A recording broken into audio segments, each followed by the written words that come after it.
قرآن کریم کی تلاوت ہو، بہت کثرت کے ساتھ قرآن کریم کی تلاوت ہمارے بزرگوں کا معمول رہا ہے۔ تراویح تو ہم لوگ جلدی جلدی والی پڑھتے ہیں اور جناب آدھے ایک گھنٹے والی دیکھتے ہیں، ہمارے بزرگوں کے جو معمولات رہے ہیں وہ سحری تک کی تراویح بھی ہے۔ ختم نبوت کی تحریک میں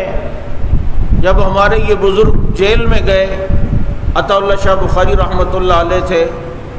حضرت میرے شیخ حضرت مولانا خواجہ خان محمد صاحب رحمۃ اللہ علیہ اور دیگر حضرات، ان میں حافظ محمد رحمۃ اللہ علیہ بھی ہوتے تھے، حافظ صرف وہی تھے۔ اب رمضان کے دنوں میں ان کی رہائی کے آرڈر آ گئے کہ جی رہائی ہے۔ اب انہیں تشویش ہوئی کہ ہم باہر جائیں گے تو قرآن ہمارا نہ رہ جائے، تو تراویح میں پورا قرآن سننا تو سنت ہے،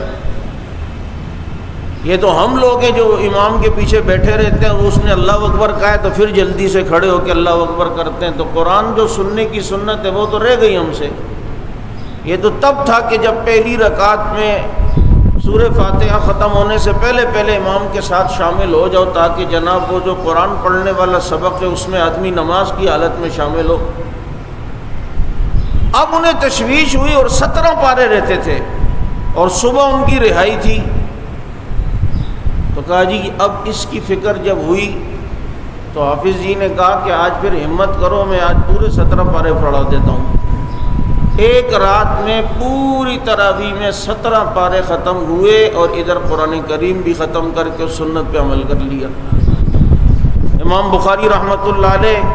مغرب کے بعد قرآن کریم شروع کرتے تھے اور فجر تک رمضان میں قرآن ختم، فجر تک قرآن کریم ختم۔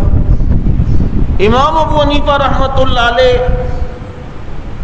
رمضان میں ایک قرآن صبح کا ایک شام رات کا ہوتا تھا، اتنا قرآن قرآن قرآن